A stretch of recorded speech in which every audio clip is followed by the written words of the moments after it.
Yo, what's happening, dude? This is Joshy J. So I want to get into freelancing versus working in-house as an artist.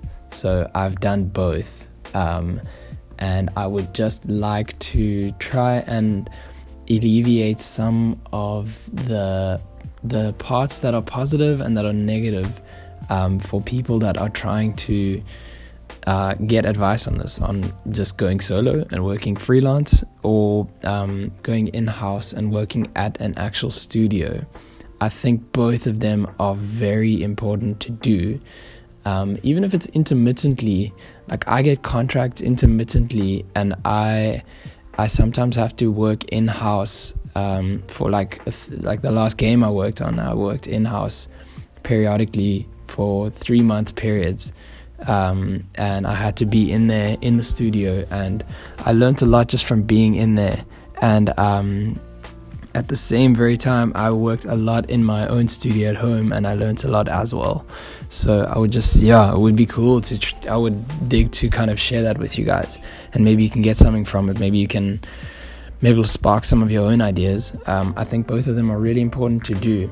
Actually, it's cool to do both, because then you have best of both worlds, and you've learned a lot from two sides. It's not like you've only done one. I know in my heart of hearts I'm indie, and I like to work freelance and to work contracts. Those are my favorite types of gigs, just from what I've learned. So I'm gonna share my experience of the two. So I worked in-house at a game animation and film company for a short while, and there's a lot of benefits that you actually get from working in-house. There's a lot of things that you wouldn't get, like you can't get them if you're a freelancer. But working in-house, like for example, you get like a gym membership at that company that I worked at, or they give you like some pension fund thing. They do all your tax deducing work for you. They even like washed my car. Like when I parked my car there, like there was a guy there who was like, I can wash your car, and like they clear it. Like there's coffee, and there's a kitchen there that you can use stuff, and there's like a nice coffee machine. I don't actually drink coffee, but it's nice for people who do. I just drank a lot of tea. They were actually so shocked. They were like, I think I was the only person there who didn't drink coffee. I was just like, they were like, what, how do you survive of not drinking coffee? I don't know. I just don't like coffee. Anyway, so it was cool. I mean, I made a lot of connections there as well. I met a lot of very interesting people, and very different types of people. Not even on the project I was working at. They were working on their own projects on different things in the company, and it was just cool to get chatting to them. And it was very passionate people as well about very different things. So getting that kind of connections, you get them easily when you're working in-house, because they're like, maybe you can help me with this project or this project, and it's kind of like a spiral. And you find that those connections breed connections. That's how networking works. So it's a cool way to actually network very easily, is if you work in-house. And I did actually make a few connections that seem to have potential in the future. So that's one very cool thing. It's also cool because you have a lot of people around. So I know for me, like, I'm an introvert, and I kind of like to work with not too many people around, like not too much noise, just because my mind is a bit quieter. It might be just a personal thing. I don't actually think it's an introvert extrovert thing. I think it's just a personal preference. So if you like working around a lot of people and a lot of creatives, I know it fuels a lot of people. They need that kind of inspiration around them to be like, okay, these dudes are working, they're making cool stuff, so I need to make cool stuff. Which is cool. I mean, that's awesome to know. I mean, if you know both, then that's great, because then you know which one you lean more towards. So at least I know for me, myself, I like having maybe like one or two like artists working around me, but if it gets too much, I kind of just like, it becomes too cluttered, I think, for myself. But it's cool if you like working. I mean, I love working in a team. I love subcontracting and outsourcing and pairing up with teams, and we build cool projects together. Small teams making tight projects. That's where it's at. That's where it's at for me, at least. And I know I get the most fulfillment from that as well. It's actually the most, I do better when the teams are smaller and we're like a pack of lions and we can smash this thing and kill it together. And the projects are intimate because the relationship between each other is intimate, and the relationship to our roles in the project is intimate.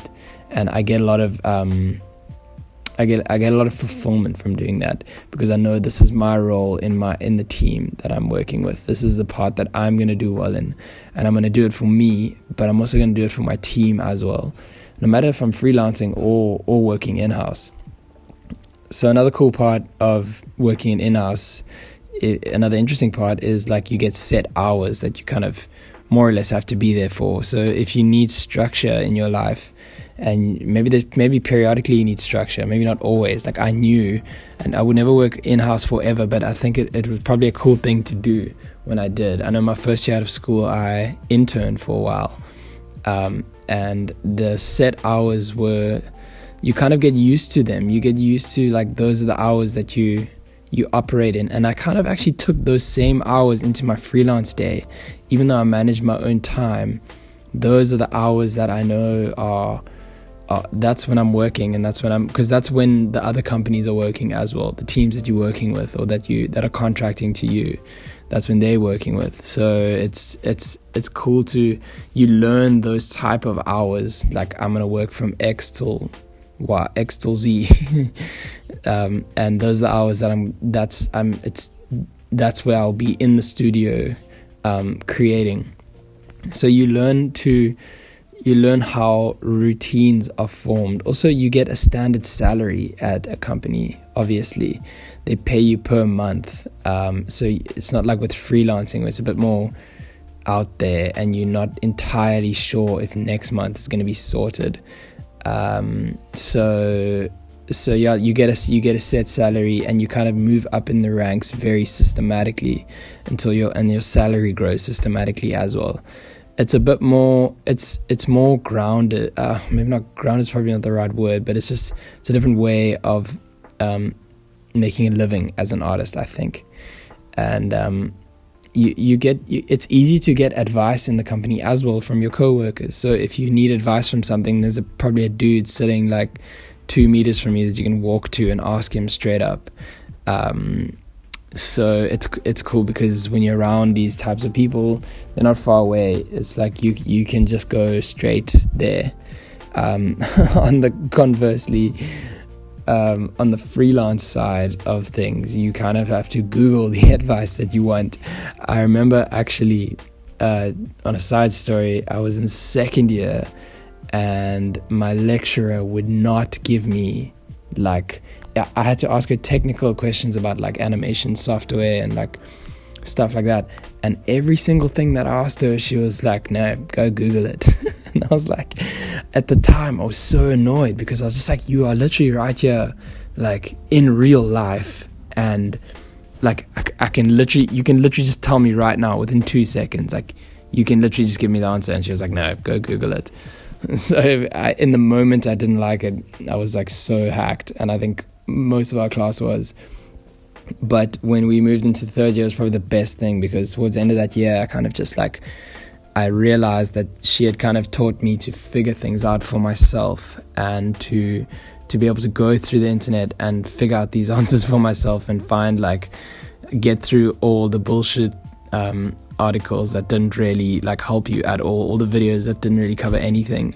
So it was really cool, because I was just like, yeah, this is she's taught me some good skills that I know I'm going to carry through forever. And ironically today, I still kind of operate that way.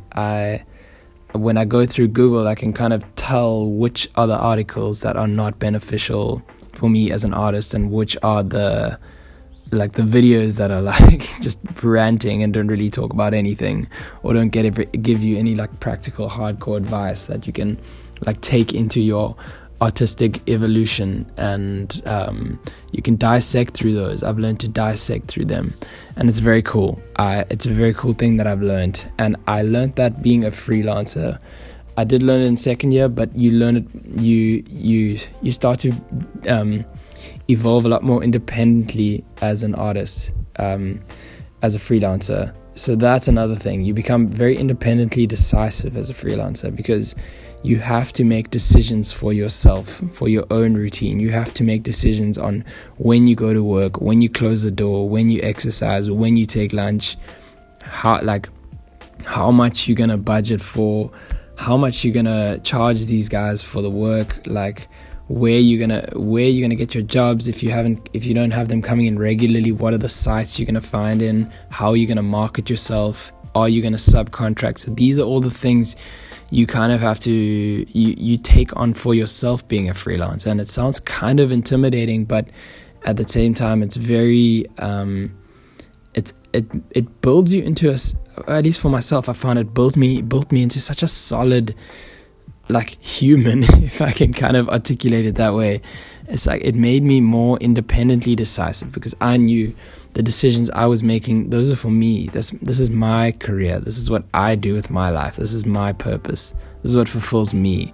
So I know that I was a lot more I have evolved into a lot more independent type of an artist since being a freelancer. And at least, that was a lot more freeing for me, and I love to do that. So what's cool about freelancing is you also get to make time for your own art projects. It's like you don't necessarily need to rely. You don't get given work that you don't want to do. Like, you get to choose which projects you take on. So it was awesome, because I get to make time for my own art projects, and I get to do the things that I want to do when I want to do them. And if I need money to live, then I take the jobs that pay. But I also choose to make time for the things that fulfill me as an artist, because I don't want to lose that. I actually don't ever want to lose that. And I think it keeps you fueled and sustained as an artist, to be able to make time for the things that you love and the things that you dig to do. So the things that push you forward and that you will gravitate towards, because you know that you're making time for yourself as an artist. And that's why freelancing for me has been a lot more intimate. And so on a business note, you get to a cool thing is, like, if you're an artist and you're sole proprietor, or even if you're under a business, you get to deduce a lot of taxes from your business expenses. Like, anything that you buy, you can kind of be like, yeah, this is a business expense, whatever it might be. So I mean, you get to save a lot of money that way, along in the business tax side of things. So anyway, that's my take on freelancing versus in-house, and I think both of them are really cool to do. I really enjoy doing both. I love freelancing, but I love my times when I get contracted to work in-house. The last one was a game I worked on, and it was so epic, and I loved every part of it. And I would advise everyone to not take only this advice from me, but go out and experience it for themselves. That's kind of how you learn it the most. That's where you get the most bang for your buck with this kind of stuff. But otherwise, if you guys like my artwork, hit a subscribe, share it with your friends if you think this is relevant. I think it's relevant to everyone and anyone working in-house or freelance that's not an artist only, but in different types of jobs.